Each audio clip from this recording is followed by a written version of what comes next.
How are you? Hi, Pappy. I was just going to come your way. Baby.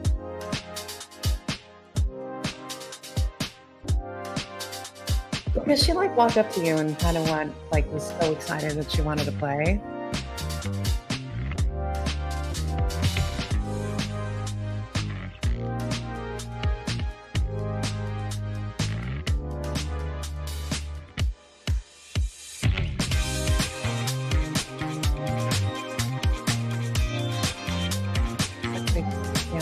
Akira Escapo.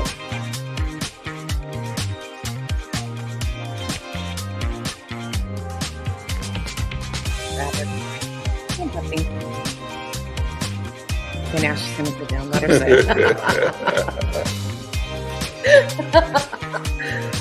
sit. You're her new BFF. I think. Look at that. Look at that.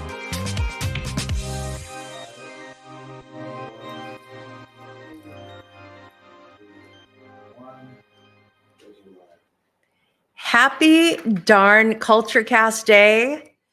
This is my interview number 2 in celebration of Black History Month, live from Washington, D.C.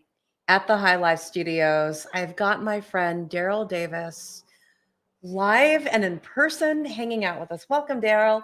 Thank you, Marisa. Glad to be here. Glad to hang out with you. Oh my gosh, it's so good to see you. And I know many of you were reaching out when you saw that Daryl was going to be joining on CultureCast. And I think we became friends almost 4 years ago. Yeah, about that. Yeah, through a mutual friend, actually my husband, Michael, and through John Levy, right? That is correct, the influencer. Oh my goodness. Well, I'm super excited to have a conversation with you about, first of all, who you are and how you roll.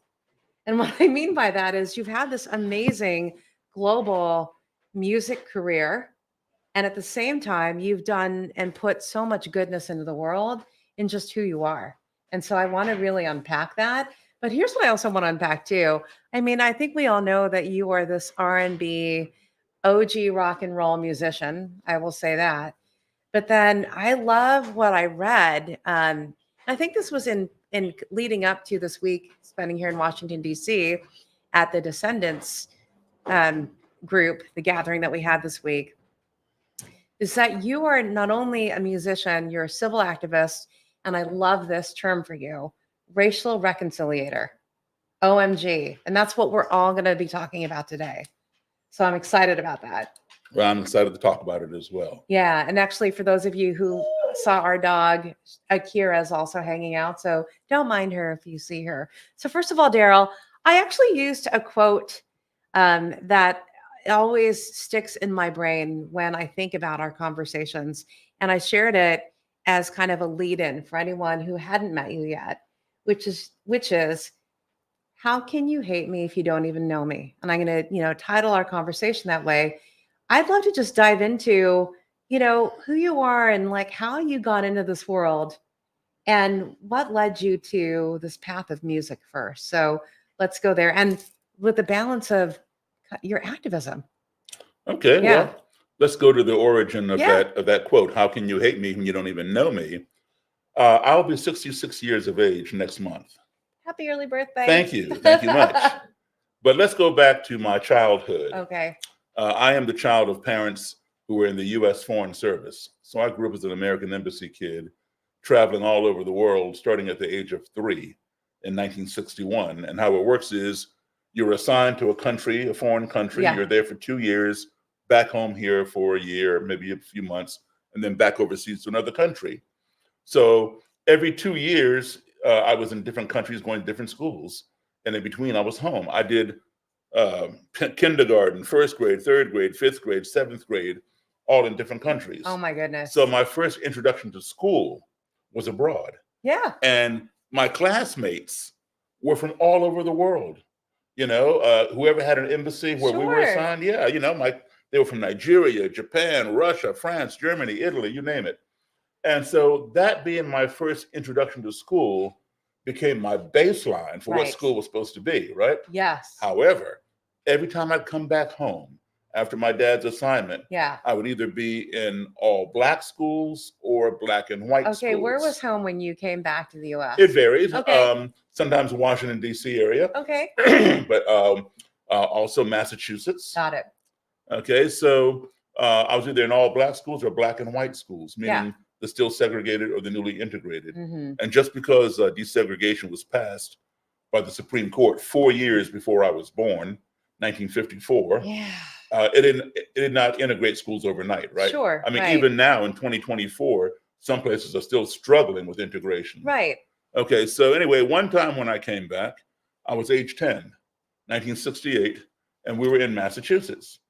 And I was one of 2 black kids in the entire school.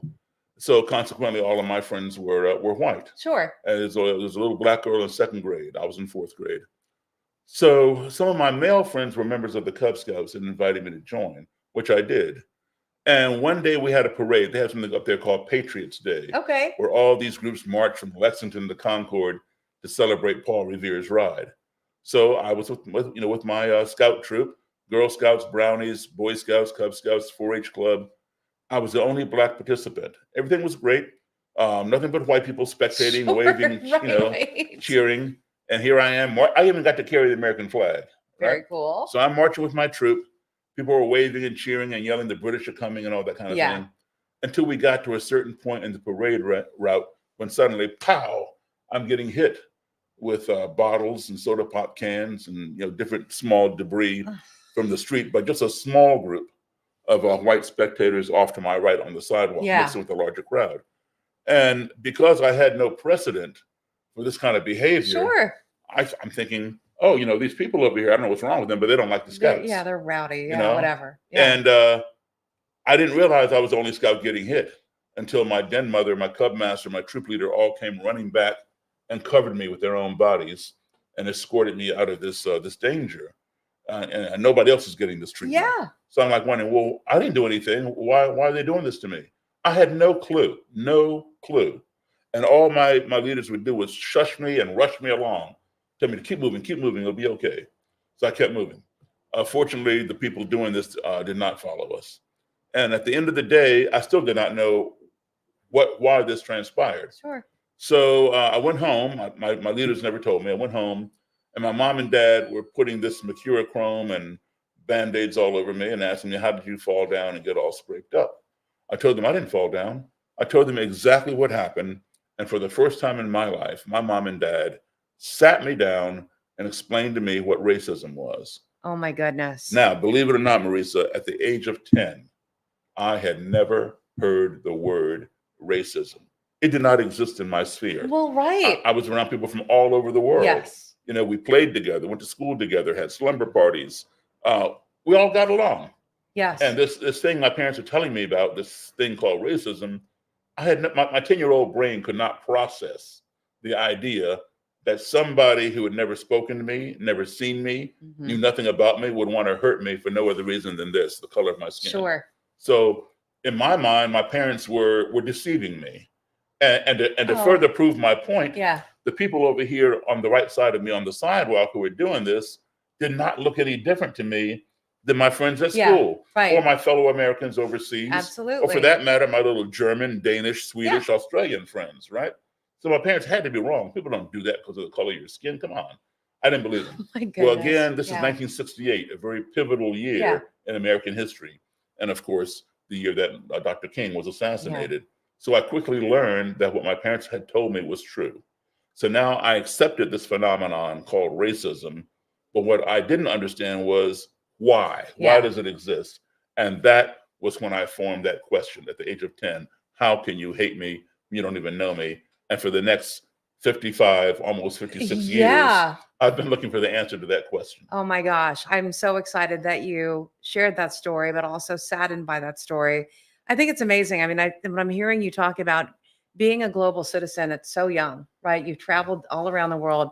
You've been educated amongst other global children, and how that wasn't even a definition or a thought to you, like what racism was, because everyone kind of coexisted. Exactly. And there was not even a question, but Exactly. it was just a way of being, right? And that further prompted my mission to explore this, because how can I go halfway around the world and be treated better than I'm treated in my own country? Yeah. Yeah, I think it's so impressionable too, as what you learn as a child really forms your impression of the world. And then for that to change so quickly. Well, let me give you my Yeah. very favorite quote of all time. Okay. And it's by Mark Twain, his real name Samuel Clemens, of Yes. course, right? But it's called the travel quote. And Mark Twain said, "Travel is fatal to prejudice, bigotry, and narrow-mindedness. And many of our people lead us sorely upon these accounts. Broad, wholesome, charitable views of men and things cannot be acquired by vegetating in one little corner of the earth all one's lifetime." And that is so true. And, according to the U.S. Census Bureau, Yeah, most Americans don't travel. I agree. In Yeah. fact, most don't even have passports. So all this travel, today I'm a professional musician and lecturer. Yeah. And I've performed in all 50 states. I've traveled abroad. When you combine my childhood travels with my adulthood travels, I've been in 63 countries on 6 continents. But all this travel does not make me a better human being than someone with less travel. But what it has done is it has given me a broader perspective, if you will, on humanity than most of people who have not been exposed to that. And I got to tell you, it's possible had I not had all this travel as a child, absorbing different cultures, would I be doing this race reconciliation work today? Maybe not. Okay. Maybe I would be staying as far away from those people as I could. Because a lot of people don't understand, why would I want to sit down with people who hate me? Yeah, I think though what's interesting is that you and I had this conversation at dinner a couple months ago. We were talking about context. Remember when I was saying, and yet still things are still the same today in terms of not much progress sometimes in certain communities around racism, and then I'll use the other side, equality. Yes, right? yes. Equity, equality, and how you set the context, and how do you do it in a way that people can relate to it. And anyway, I'm going back to, as a child, you've had all this experience with, global perspectives.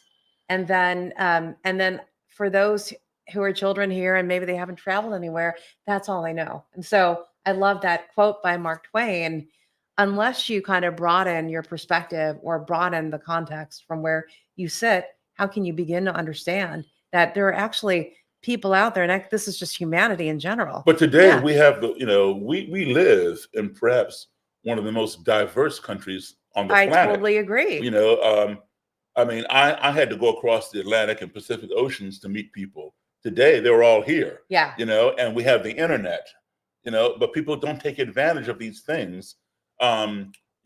Technology has advanced, by light years. But our ideology has been a little slow to catch up. That was the conversation around context, the ideology. And I think although technology has advanced, I always say this, I always think the latest invention or the newest thing in technology is humanity, in that there's no way that you can take advantage of it unless you actually apply judgment and emotion and empathy to what it is that you're utilizing that technology for. And that needs to get straight before we start implementing that into AI. Totally agree. I mean, here we are living in space age times, but still thinking with Stone Age minds. I love this. I mean, we can quote you all day. I mean it, right? I love that. So let's talk about this. So you had this experience then at 10, and for the next 55, almost 56 years, you have been on this quest for, I'm going to use the word harmony. Yes. Because that means so many things to me when I think about you. So tell me about that. Okay. Well, what it means to me is this. Okay. As a profession, I'm a band leader. I'm a musician, right? When I play with somebody else, I'm a side man. In my band, I'm the band leader. And as a band leader, my job is to foster harmony on my stage, on my bandstand, between all the voices on my stage, whether they are the instrumental voices, piano, bass, drum, guitar, saxophone, whatever, or the vocal voices. Yes. I want harmony. The only time that I want dissonance is when I intentionally have it injected into the music for effect. Sure. Right? Because if dissonance happens randomly, it's not noise. I mean, it's not music, it's noise. Somebody hit a bad note or you went out of tune or something like that, right? So you want controlled dissonance.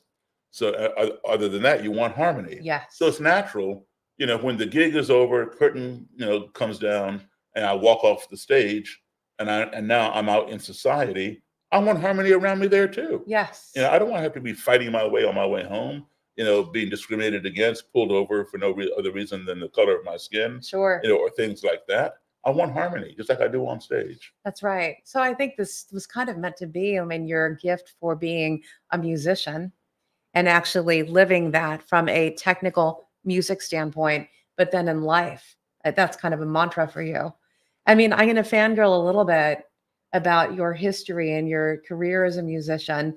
Tell us about like the funnest band members, leaders that you've worked with in your musical career. I've worked with a lot of them, but my greatest, my most memorable has been the man who invented rock and roll, Yes. Charles Edward Anderson Berry, Chuck Berry. Go ahead, Chuck. I played with Chuck for about 32 years. Oh my On, goodness. not every gig, but on and off, a good number of gigs. He was my boss, my mentor, my idol, and most of all, he was my friend. I learned so much from him, not just musically, but business-wise, etc. The man was a pure genius. And my favorite song of all time is "Johnny Be Good." Yeah. And to play that song on stage with the man who wrote it, and see tens of thousands of people out there singing the words to his song is just a thrill that you cannot believe. Yeah, I love this, and that's why I mentioned that you are an OG rock and roll, just king in terms of what you've done. And just one question, I mean, in honor of your mentor and friend, what's one big thing that you've learned? If you were to boil it all down, I know there's musically, there's business-wise, there's probably also life-wise. What's one big lesson that you take away from your friendship with Chuck Berry? Music opens a lot of doors. Okay. It brings a lot of people together, regardless of their race, their religion, their station in life, whatever. Everybody likes music. So, let's say, for example, tomorrow's Friday. Let's just say I don't have a gig. And so rather than be the entertainer and playing music so everybody else can dance, I want to go out and do some dancing myself. Right on. Right? Yes. So there's a club down the street, maybe it's a band, maybe it's a DJ, but it's music and a dance floor. I'm there. So I'm there. The dance floor is full. A good song is on. And I'm looking around to see if I see a single lady, unattached I can dance with. Yeah. And I see this lady sitting at the bar unattached, and she's like doing this on top of the bar in time to the music. Yeah. So obviously she likes the song, right? I don't know her. I'm going to walk over there and, hey, excuse me, would you care to dance? Yeah. She says, sure. And I would go on the dance floor. If it's a slow song, we got our arms wrapped around each other and we're turning around slowly on the dance floor. And I don't even know her, right? Yeah. And if it's a fast song, we're apart, we're shaking. And at the end of the song, I escort her back to her seat. I thank her for the dance. Hi, my name is Daryl. And she says, hi, my name is Marisa. Yeah. And so she says, what do you do, Daryl? And I say, well, I'm a cashier at McDonald's. So, and I said, well, what do you do, Marisa? Yeah. And she says, I'm vice president of Microsoft East Coast. Yeah. Whoa. Where were two people that far on the socioeconomic spectrum come this close without even knowing each other's names? Yes. Music brings you together. I just gave you a hypothetical example. Right. All right. So let me give you an entree into what I'm doing today. Yes. And how music facilitated this. Well, I love that lesson though, because it's just explains so much in who you are and what you've championed throughout the last 56 years. So anyway, well, go ahead. So there came a time when country music had made a resurgence. Yeah. It's never gone away. But it had fallen off, the top 40 charts. Right. Different genres that popped up, disco and whatever else. So anyway, a movie had come out called Urban Cowboy with John Travolta. It had a mechanical bull and all these line dancers, a lot of country music, big box office smash. So a lot of clubs and bars all over the country switched their format from top 40 to country. And so, if you wanted to make a living playing music at that time, you played country. Sure. And I like country music. Country music and blues are the exact same music. Okay. Same three chords. Yep. It's just society that divides us. Sure. And, classifies us. So to me, Hank Williams, father of country music, was a blues singer. He sang from the heart. He sang from the soul. Sure. He felt everything he sang. All right. Anyway, so I joined this country band that was pretty well established in Maryland. And I was only black guy in the band, only black guy at most places where we played. And they had played a place up in a town called Frederick, Maryland, which is about maybe an hour and 20 minutes from where we're sitting right now. And it's called the Silver Dollar Lounge. The Silver Dollar Lounge, I knew about it. I'd never been there, but I was very much aware of it. Had a reputation of being an all-white lounge. Black people were not welcome. There were no signs, like we see back in the day, whites only, no colored, whatever. But you knew it had that reputation. And if you go somewhere where you're not welcome and alcohol is being served, sometimes it's not a good combination. Well, you know how that is, right? Oh, yeah. I do know how it is from firsthand experience. Right. So anyway, the band had played there before. Well, now here I am in the Silver Dollar Lounge, only black person in the place. And of course, I got a bunch of looks, but we finished the first set of music. People were dancing, carrying on, taking a break. I'm following the band to the band table, and I feel somebody from behind come up and put their arm across my shoulder. Now, I don't know anybody in this joint, right? So I'm turning around trying to see who's touching me. And it was a white gentleman, maybe 15, 18, maybe even 20 years older than me. Big smile on his face. He says, "Man, I sure love your all's music." I said, "Thank you." Shook his hand. And he pointed at the stage. He says, "I've seen this here band before, but I ain't never seen you before. Where'd you come from?" And I explained, "Well, yes, you probably did see them. They've played here before, but this is my first time. I just joined the band. Man, I sure love your piano playing. This is the first time I ever heard a black man play piano like Jerry Lee Lewis." And I was not offended, but I was rather surprised, given the fact that this guy was at least a decade and a half older than me, that he did not know the black origin of Jerry Lee Lewis's piano style. Oh my goodness. And I proceeded to explain to him that Jerry got it from the same place I did. From black, blues, and boogie-woogie piano players. That's where rock and roll, rockabilly evolved. "Oh, no, Jerry Lee invented that. I ain't never heard no black man play piano like that." So I'm thinking, okay, well, a guy never saw Fats Domino or Little Richard. Same boogie style, right? And so he goes on. And I said, "Look, man, I know Jerry Lee Lewis. He's a good friend of mine. He's told me himself, where his influences came from." He didn't believe that either. But he was fascinated and wanted me to come back to his table, allow him to buy me a drink. Wow. Now, I don't drink alcohol, but I went back to his table and I had a cranberry juice. Sure. He paid the waitress. He took his glass and he clinks my glass. Okay. And he says, "This is the first time I ever sat down and had a drink with a black man." And now I'm baffled. Like, how can this be? Because at that point in my life, I had sat down literally with thousands, tens of thousands of white people or anybody else and had a meal, a beverage, a conversation. How is it that this guy had never done that? And I wasn't trying to be facetious. I was just innocently naive. I said, "Why?" I wasn't tuning in, right? And he didn't answer me. He stared at the tabletop. I asked him again. He didn't answer. His buddy said, tell him. I said, "Tell me." And he says, "I'm a member of the Ku Klux Klan." OMG. So I can't. I just burst out laughing because I didn't believe him. You thought he was joking. I thought he was joking because I know a whole lot about the Klan. And, they don't just come up and embrace you, want to buy you a drink and hang out. Right. So this guy's pulling my leg. I'm laughing. He goes inside his pocket, pulls out his wallet, flips through it, and hands me his Klan membership card. I look at this. Whoa. I recognize the Klan insignia, which is a red circle, white cross, blood drop. And I said, "Well, this thing is for real." So I stopped laughing because it wasn't funny. I gave it back to him. And we talked about the Klan and different things. And he gave me his number, wanted me to call him anytime I was to play there. He wanted to bring his friends, meaning Klansmen and Klanswomen, to see me. Because he loved your music so much and your piano playing so much. Exactly. Well, I was a novelty. He was fascinated. Okay. Well, he thought it was his music. Right. So he was fascinated that a black guy could play his music. Got it. Okay. So anyway, I called him every 6 weeks and said, "Hey, man, we're down at the Silver Dollar. Come on out." He'd bring Klansmen and Klanswomen. They'd come not in robes and hoods, but regular clothing, of course, right? Well, you never know. That would be wild, though. Well, I've seen them in that. But, my that goodness. would come later. So anyway, he'd bring them, and they were, they'd gather near the stage and watch me play, get out on the dance floor and dance. And then, I'd go visit his table on my break. Some of them would leave when they saw me coming. Others would hang there. They're curious. So this went on for a while. And then I quit that band. I went back to playing rock and roll and whatever else. And a few years later, it dawned on me, Daryl, you blew it. The answer to your question that's been plaguing you since the Yes. age of 10, it fell right into your lap and you didn't even realize it.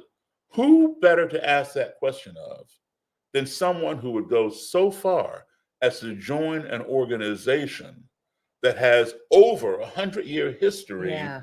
of practicing hating people? You ever Yeah. heard of that? Well, I mean, you join an organization to practice, football or ping pong or right. stamp collecting or whatever, but you join an organization to practice hating, Yeah.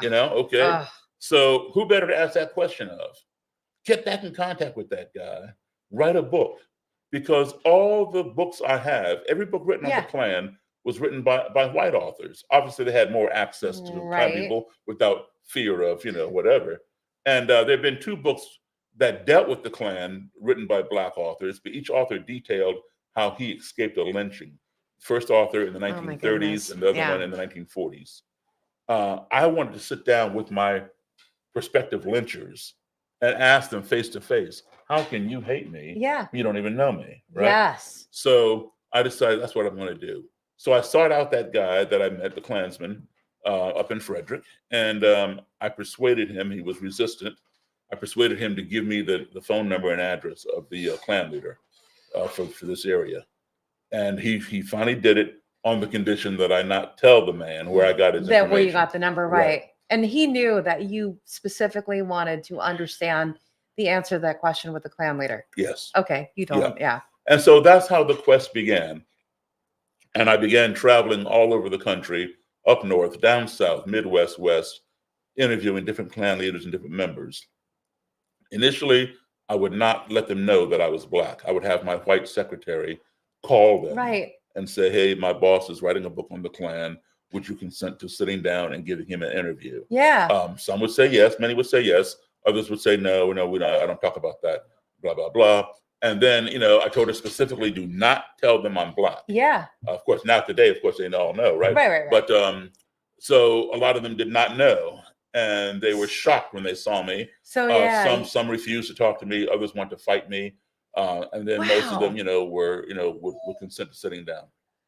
I'm really curious about one of the first opportunities where someone actually realized, oh, it's a Black man, person requesting to this interview. How do you do that? That is.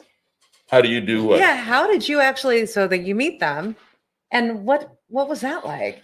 Well, they're human beings, just like anybody else, but human beings with a distorted sense of reality. I don't look at the robe and hood. Yeah. Because I know people who have the same mentality as somebody in a robe and hood, except they wear a uniform with a badge and a gun. They wear a Hawaiian shirt and Bermuda shorts. Sure. They wear a suit and tie. They may wear a judge's robe. So don't worry about what the person is wearing. Yeah. Worry about what's here and what's here. Yeah. What they're feeling and what they're thinking. Don't let the attire throw you. So in your interview, so here you are, all of these Klans leaders are agreeing to meet with you, and then when they see you, the ones who agree to Some sit of them down, freak out. Yeah. they freak out, but then they agree to sit down with you. When you talk about what they're feeling and what they're thinking, like what themes were you gathering from them? Well, I'll give you an example. I say to this one leader, well, how can you hate me? You don't even know me. Yeah. I mean, you just met me 5 minutes ago, and all you see is my skin color. Mr. Davis, you have to understand one thing. Black people are prone to crime. And this is evidenced by the fact that there are more Black people in prison than white people. He is 100% correct. The data, the statistics show that there are more Blacks incarcerated than whites for the same crime. Okay, that's all he needs, that data, to support his narrative. Yeah. Right? He doesn't know, the data doesn't tell you why they're in there. That's right. It just tells you that they're in there. But he doesn't bother to research why, to research maybe the imbalance in our judicial system, right? He has that data, he supports it, he believes it, all right? And then he goes on to say, that Black people are inherently lazy. We always have our hand out, for a freebie. We seek to exploit the welfare system, et cetera, et cetera. And then to say, that Black people, and I've heard this a million times, Black people are born with a smaller brain Oh than white no. people. And this is evidenced by the fact that that Black kids every year score lower on the SATs, the Scholastic Aptitude Yeah. Tests, than white kids do. And the larger the brain, the more space for intelligence capacity. Smaller the brain, the lower the IQ. Yeah. And this is evidenced by the SAT scores. And so now the man has called me a criminal. He's called me lazy, Sure. and now he's calling me dumb. Mm-hmm. All within 10 minutes. Yeah. And he's never seen me before in his life. Yeah. Okay, so here's a very, very important thing. Okay. A lot of people get triggered when somebody attacks, who they are. Yeah. Right? Was what he was saying offensive? Yes, absolutely. Yeah. Was I offended by what he was saying? Absolutely not. Yeah. And the reason being is because I know myself. That's right. Right? Do not go into a situation without knowing who you are. Because if you do, they will tell you who you are, and you might walk out believing them. Totally So agree. have your self-esteem intact.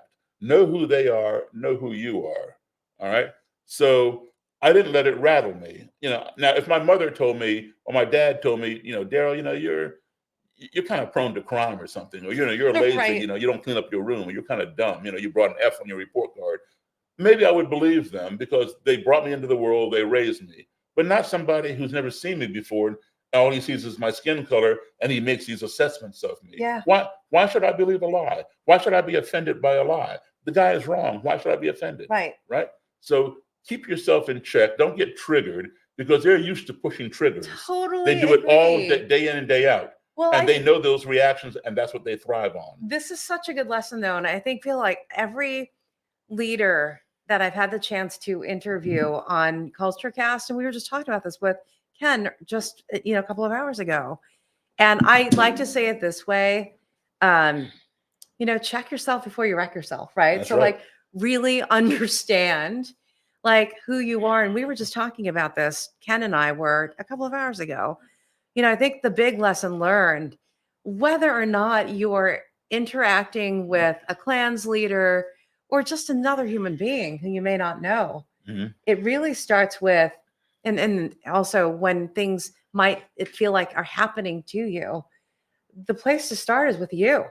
And I think it's really about, like we said this just last time, get really clear about who you are, where you came from, honor that, be confident in that, and stand in that. Right. And I think that will get you further in life, and that will help you navigate your path to whatever you define as success, as that. And I think in this instance, just having that self-confidence and knowledge of who you are, you're right. They just don't know you. And what happens is this, like, I don't attack the guy. Yeah. Okay.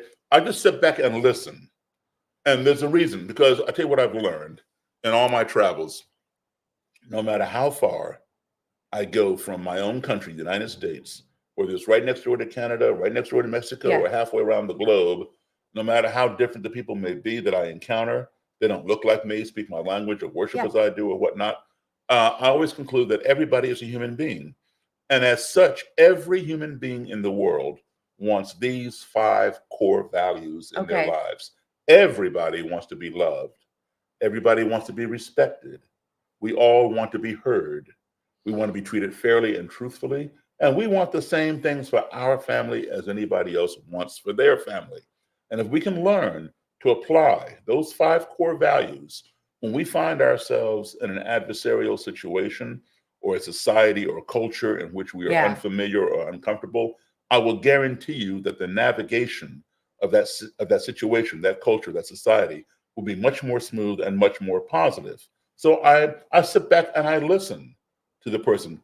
I respect, their right to say what they want to say. I may not respect what they're saying, but I respect their right to say it. And as a result, because when the person first walks in the room, a Klan leader, and they see me, they tense up, because they're not expecting me, right? They see this, and their wall goes up. They're ready to attack. All right. But I don't attack them. I'm down. I'm giving them this space. I'm giving those 5 values, right? Yeah. That wall begins to come down, because so now after the person has done exhausting all their vitriol on me. Now it's my turn. They're curious. How come this black guy didn't push back and jump in my face? So now it's my turn to respond.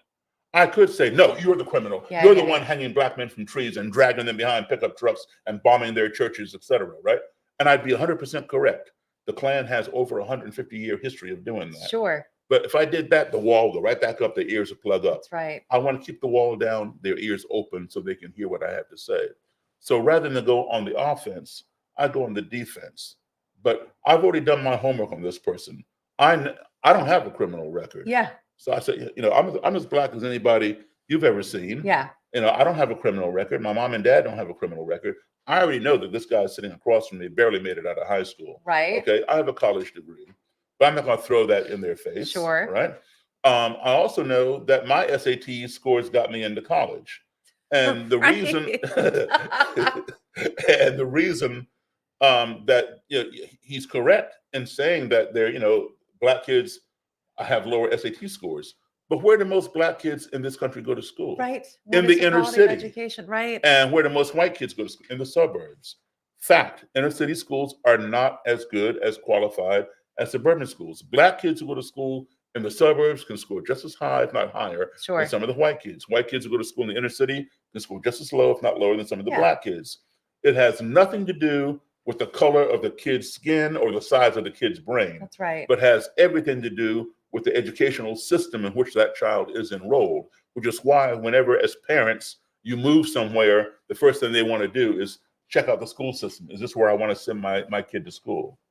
Because they know school shapes that kid's future, right? That's right. So, I let him exhaust all that, and then I give him all these reasons. I don't attack him. I just tell him about me. I got into college. Yeah. I'm black. I don't have a criminal record. I've never been on welfare. So that causes a cognitive dissonance. Yes. All right. And when he goes home, he thinks about that. And when he finds out, what that Daryl Davis guy said is true. Oh, but he's black. But what he said made sense. Oh, but he's black. It's a cognitive dissonance. Sure. And they struggle with that for a while. And it comes to the point where they have to decide, do I accept the truth because I know it's to be true, and now I change my ideological path? Or do I deny the truth and continue living a lie? Yeah. Just because of his skin color. In most cases, people will choose the path of least resistance, which is the truth. All right. But there'll be those who will go to their grave being hateful, violent, and racist. Absolutely. But as a result of them changing their ideological path, they end up giving me their robes and hoods, their swastika flags, all kinds of stuff.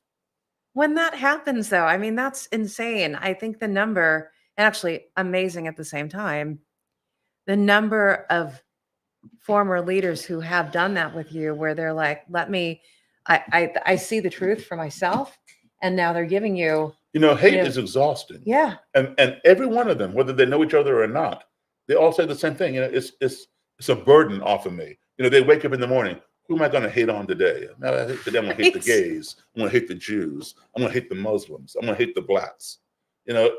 Seriously, it's a business. Yeah. And it's exhausting. So how many leaders have come to you after multiple conversations or pondering the interchange with you? I've been doing this now as of 2024, 42 years. Oh my goodness. And I've got a tons of robes and hoods and things like that. Not all from leaders, some leaders, a lot of leaders, but also members. And, but it takes time. It doesn't happen overnight in most cases. It's incremental. You have to come back, first time you meet them, you're planting a seed. Yep. But you got to come back and nourish that seed, water it. Yeah. So it grows. Because, they're surrounded by an echo chamber that reinforces everything that they believe. And you have upset that apple cart. Have you remained friends with many of these people? Yes, I have. Best friends even. Yeah. And, when you make friends with me, you got a friend for life. That's right.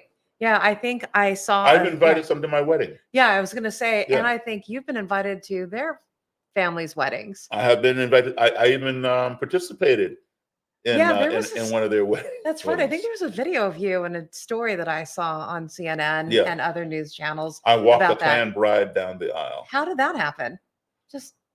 Oh God. Well, this was a national Klan leader, and he'd gotten in some trouble. Okay. and he was really getting, nailed for it, even more so than what was deserved. And yes, he did do certain things for which he should be punished and serve time, which he did. But I defended him on other things that were just being thrown to see what sticks on the wall. Yeah.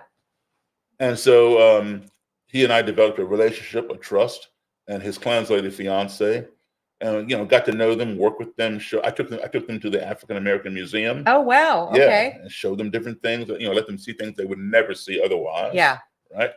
And so that it fostered a friendship. When you start this far apart on the ideological spectrum, you talk with your worst enemy for 5 minutes, you will find something in common. Yes. And that gap will close a little bit.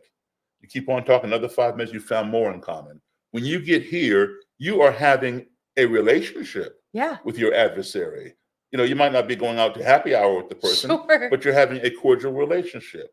You keep on talking, you have found more in common. And now you're on a friendly basis. By the time you get here, you have found more in common than you have in contrast.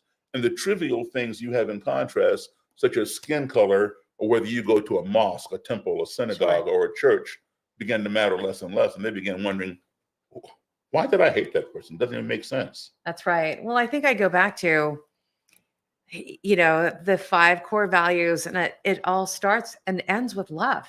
And what I mean by that, because we were talking about earlier, it's like, it's exhausting to always be hating. Yes. Right? Like that takes a toll mentally, emotionally, physically, all of that.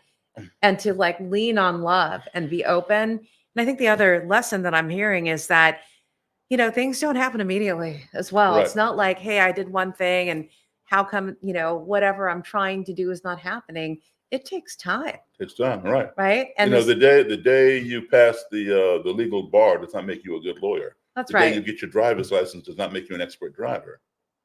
It qualifies you to get out on the street and drive, but only experience gives you that expertise. Right. And I think the other lesson that I'm hearing you talk about too is once you kind of create a space where the guards are down, with your 5 core values, and I'll just call it all love, because to me that is coming from a place of love and openness, then you're open to finding what's common in between you, right? And over time, I know it takes time to build relationships versus just adversaries, relationships, friendships, that it is kind of, the answer is look for the commonality, because as human beings, that's who we are.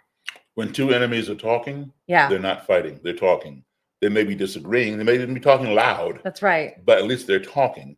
It's when the conversation ceases that the ground becomes fertile for violence. So you want to keep the conversation going. I'll give you an example. This one clan leader, first time I interviewed him, he came, he didn't know I was Black. Again, my white secretary had called him and set up the interview, didn't tell him. And so he shows up at this motel room where she and I are, and there's a knock on the door. Mary, my secretary, gets up, goes around the corner, opens the door. In walks this guy's bodyguard, and he's wearing military camouflage, got the Ku Klux Klan insignia, red circle, white cross patch here, the letters KKK on this side, embroidered on his cap. It said Knights of the Ku Klux Klan. Oh boy. And here he had a semi-automatic handgun. So he comes around the corner and sees me sitting there, and he just froze. And his boss, the Klan leader, is on the other side of the corner. He comes around, not realizing that his bodyguard stopped short. Yeah. And slams into this guy's back, knocks the guy forward, and they both are stumbling around, trying to regain their balance, looking all over the place. And I'm just sitting there at the table looking at them, and I can read their faces. Yeah. I know what they're thinking. Did the desk clerk give us the wrong room number, or is this an ambush? This is a setup, right? I stood up and I went like this to show I had nothing in my hands. And I walked towards the guy and I said, "I'm Daryl Davis." Put my hand up. He shook my hand. And the bodyguard shook my hand. So far, so good. So I said, "Please come on and have a seat." And he came in and sat down.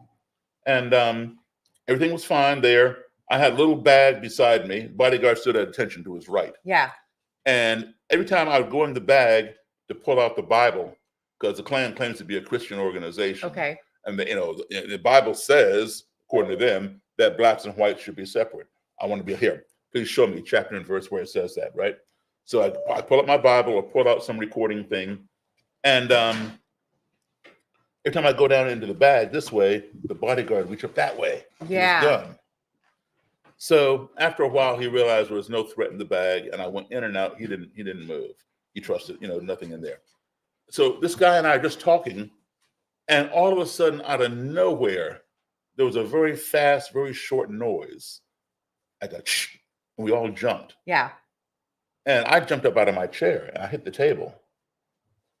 And the noise was so short and so fast that my ear could not discern what it was.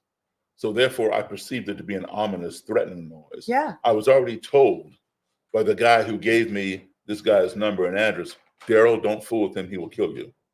And so I had all that running through my head. And when you fear for your life, your safety, you go into what's called survival mode. Sure. And in survival mode, there are only a few things you can do. Some people, they pass out, they faint. The fear is so great, their brain doesn't process it and just shuts down. I don't do that. Other people, they'll tighten up, they'll constrict like this and start shaking and they can't move. You can be punching them, kicking them. They're not even trying to deflect. It's like that. You ever seen anybody get into a fight and they ball up into a fetal position? It's called paralysis by fear. And I don't do that either. Third thing people will do is to run away. Yeah. That is your best option. As quickly as you can, separate yourself from the source of the fear. Get away from it. And that is the option that I would have chosen had it been available. Right. But it was not You're available in a hotel because room. Yeah. I'm in a motel room. And I don't have a gun. Yeah. This guy has a gun. I cannot outrun a bullet, especially in a motel room. And my secretary is not armed. I'm not armed. So your last option is to do a preemptive strike. Get them before they get you. And when I flew out of that chair, I was on my way to dive across that little lamp table. Yeah. And grab the clan leader, grab the bodyguard, and slam them down to the ground. Take away the bodyguard's gun, and just immobilize the situation. But when I hit the table, I'm looking right into the clan leader's eyes, and I didn't say a word, but I knew he could read my eyes. My eyes were saying, "What did you just do?" And his eyes were staring into mine, asking the same question. And the bodyguard had his hand on his gun. He never pulled it out. He had his hand on the butt of the gun, looking at both of us like, what did either one of you all just do? Yeah. And Mary was sitting on top of the dresser. She realized what had happened. And she began explaining it when it happened again. And we all began laughing. Oh, no. There was an ice bucket sitting next to her where we had cans of soda in there getting cold. And the ice was melting and the cans were falling down the ice. Yeah. That was it. And so we all laughed at how ignorant we all had been.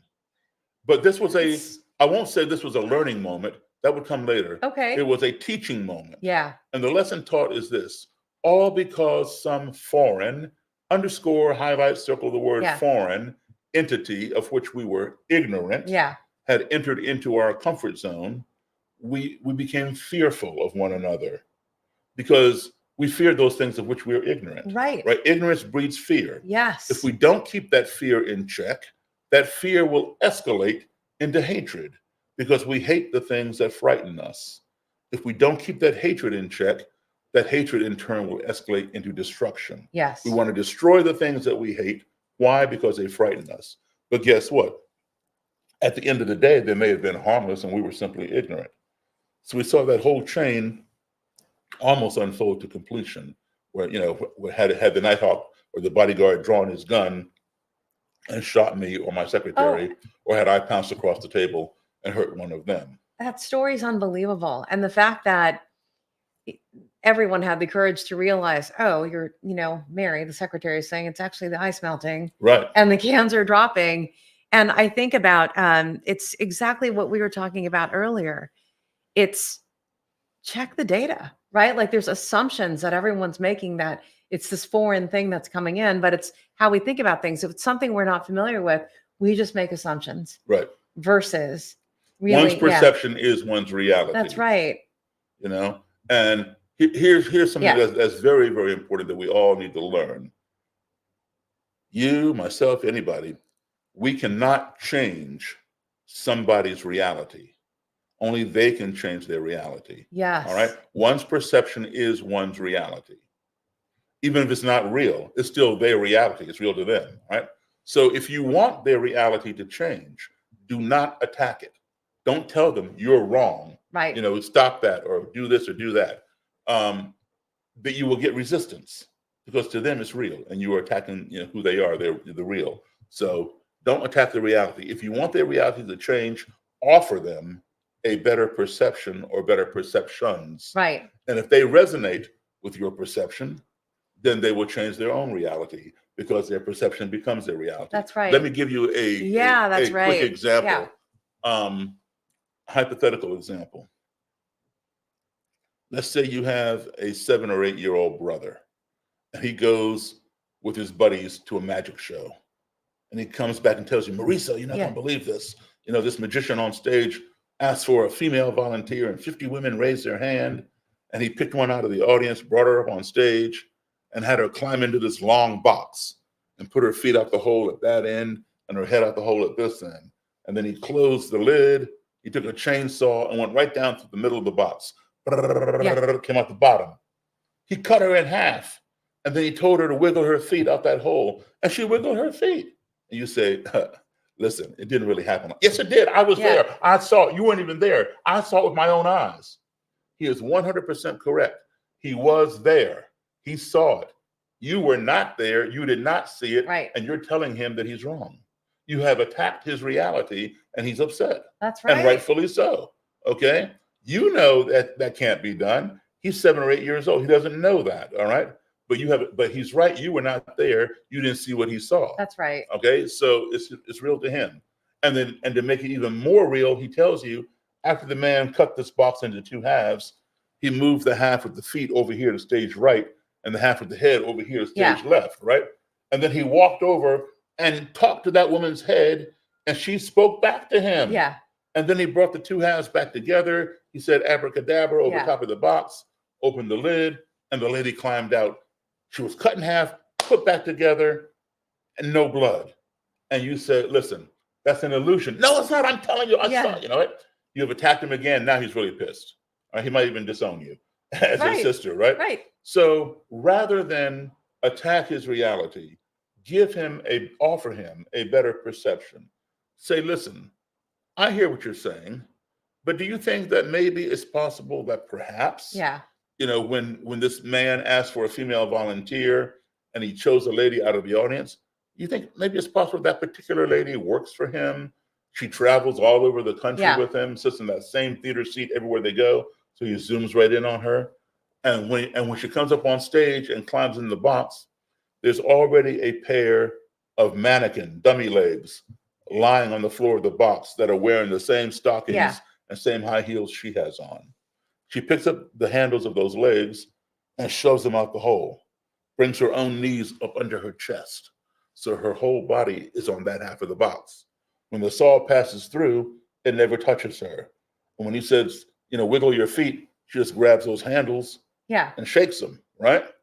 And then when he separates the 2 halves, those feet can no longer move. So he has to direct your attention away from looking at those feet. He walks over to where the head is and he talks to the lady. Of course she's going to talk back. Her whole body's there. That's right. But you don't know that. You think half her body is over there, right? But your eyes are with him. So then when he brings it back together, those 2 halves, she simply pulls those handles, leaves the legs on the floor of the box. And when he opens the lid, she climbs out. There she is. Yeah. And then your brother says, that might be the only way that could work. You've offered him a better perception. He has resonated with it, and now he has changed his own reality. That's how you affect change. Yes, I love it. I think the way I relate to it is I have found that I use the words meeting people where they're at. Mm-hmm. So they may have a different perception, a different reality of their view. And that's okay. I think part of it is like being okay with people are going to come from different perspectives, different contexts, different realities. And it is about being willing to have the patience to meet them where they're at. And in that example that you gave of me and my little brother, for example, it's like, okay, I can see why you would experience that and then share the data. Like to me, it's one thing to go, I'm going to try and change your perception, but let me tell you why I think that. And here's the information to keep that open. So I love it. It's a whole example of, again, another way of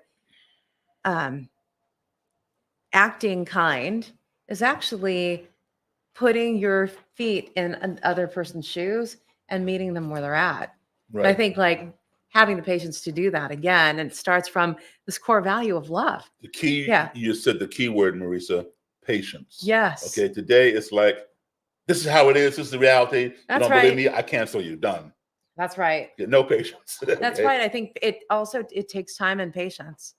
Now, I know that we had the chance to visit a couple days ago. We just met with my last CultureCast was with Ken Morris, who has the Frederick Douglass Family Initiatives organization, and was a key friend that we supported in helping to pull together the descendants. I'd love to hear your take. I mean, you were there on Tuesday. You met it, if not a few, if not all, of the descendants of Malcolm X, of Ida B. Wells, Rosa Parks, Jesse Jackson, um, Emmett Tills. Gosh, I know I'm missing some people, but you met some people and you also participated in some events. Would love kind of your take and what you experienced. Like to help the audience understand, like, what did you Absolutely. experience? I think this was a fantastic event. I'm so glad to have been invited to it and be a part of it, because right now we're living in a world where our history is being erased. It's being banned from being taught in schools. Yes. It's being rewritten, omitted, and totally changed. Revisioned, if you will.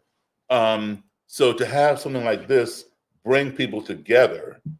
Some of these people, may have met each other in the past in different events. Yeah. Many of them had not. Yeah. But to have those people, those legacies in the same room at the same time is amazing, and something that I hope will continue perpetually, because these people, just like the Ben Franklins, the Thomas Jeffersons, Yes. the Eli Whitneys, the Thomas Edisons, those people that contributed to the fabric of this country, we also contributed, and there are many others of all different heritage. Yeah. Okay, and to be able to do that and show this country the foundations upon which it was built, and these people who have inherited those legacies, I think is a phenomenal thing that should be preserved. Now, I have a different take on Black History Month myself. Okay, let's hear it. Well, I've been saying this now for 24 years, and granted, there are going to be people who would disagree with me, and that's fine. Okay, but here is my take. I think it is time to get rid of Black History Month, and I'll tell you why. There was a time when we needed Black History Month. There was a time when no Black history was being taught in schools. It was called American history. It may as well have been called white history, because that's all it was. Right. White people were being given credit for places they did not discover and for things they did not invent. How do you go somewhere and people are already there and you discovered it, right? But anyway, we had to fight very, very hard against resistance to getting some of our history taught in schools. A man named Carter G. Woodson led that fight, and he was able to establish the first teachings of Black history in schools. It was called Negro History Week. Yes. All right. Yep. And we are very grateful to have that, because we had nothing. All right. We needed it. All right. We continued the fight and fought harder. And finally, we got 1 month, albeit the shortest month of the year. All right. February, 28 days. But we accepted that month for two reasons.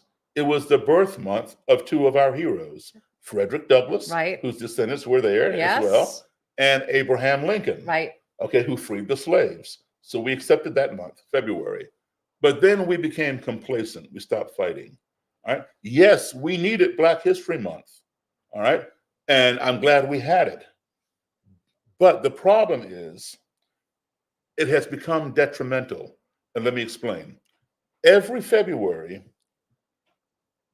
little Black boys and girls, little white boys and girls, little American kids are subliminally being brainwashed into believing that there's only a half a dozen Black people in this country who contributed to the fabric of America. Because every February, we study the same people. Nothing wrong with these people, don't get me wrong. Martin Luther King, Rosa Parks, Harriet Tubman, Booker T. Washington, George Washington Carver, and one or two other ones. By the time we get through half a dozen, we did our black thing, February's over, let's move on. Okay, and we move on. We never revisit those people until next February. All right. So by the time June rolls around, you say to some fifth grader, right? You say to some fifth grader in June, right before they matriculate to the next grade, you say, so who was Harriet Tubman? Oh, I know. Yeah. She was that black lady who refused to give up her seat on the bus. Oh no. They got her confused with Rosa Parks. Right. Because there's no reinforcement. That's right. But yet we study Ben Franklin, Alexander Graham Bell, Thomas Edison, on and on, Francis Scott Key, all year long. It's constantly reinforced. We never forget who flew the kite, lightning hit the key. We all know it's Ben Franklin, right? But every February, when you keep talking about the same half a dozen people, what about Garrett Morgan, who invented the traffic light, the guy who invented the ironing board or the gas mask or any number of other things? Oh, well, we didn't have time. We only had 28 days. Okay, there are hundreds, thousands of other black people. Okay, I'm not saying take away anything from these people. Yes, we need those people. Right. But let's get rid of Black History Month. Let's take that information and put it where it belongs, under the umbrella of American history, which is what it is, and teach it all year long. Your month as a woman is March. It's coming around.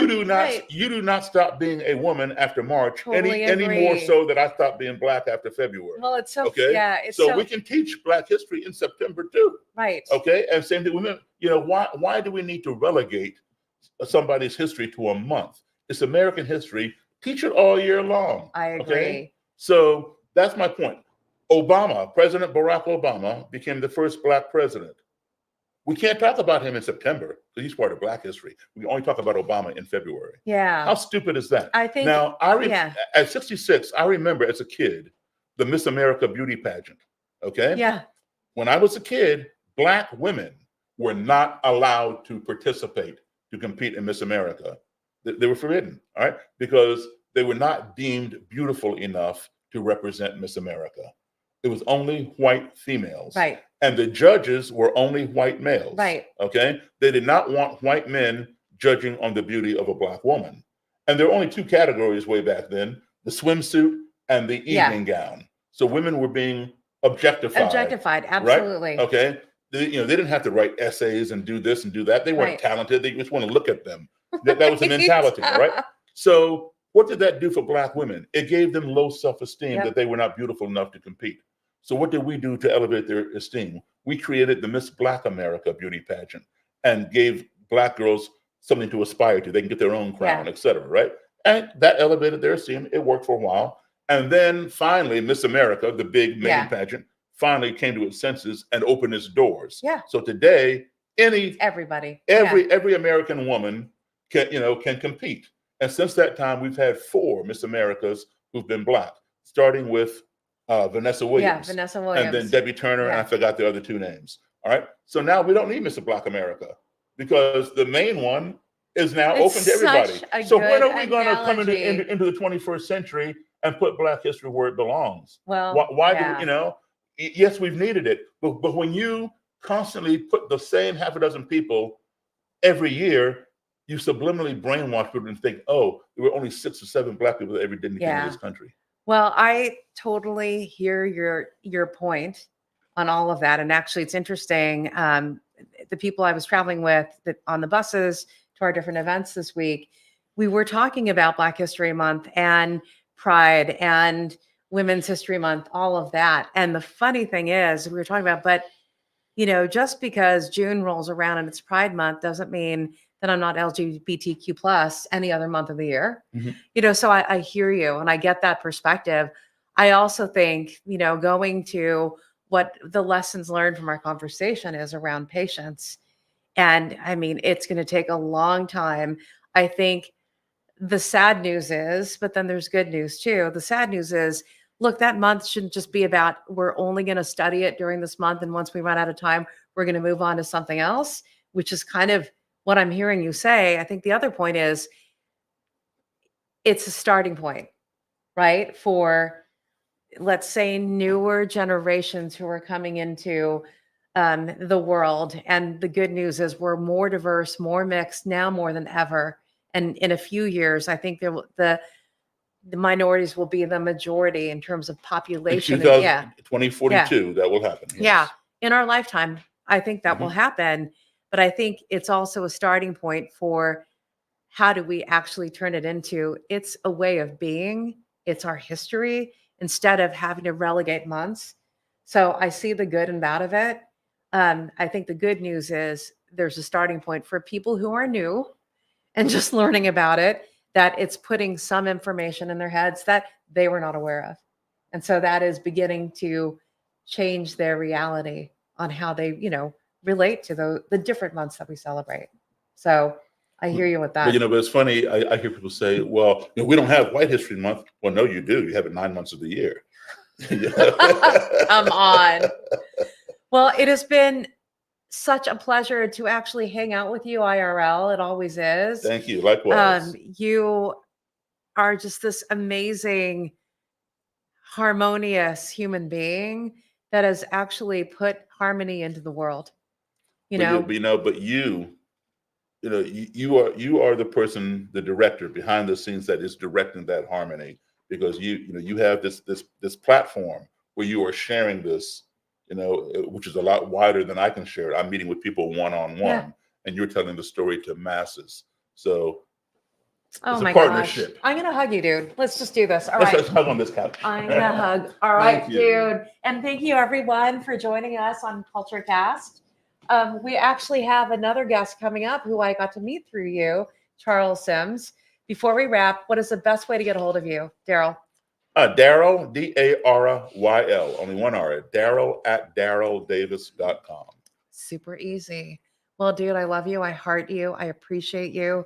Thank you so much. And thank you for this opportunity and all that you do. All right. Thank you. Thank you. All right. Bye, everybody.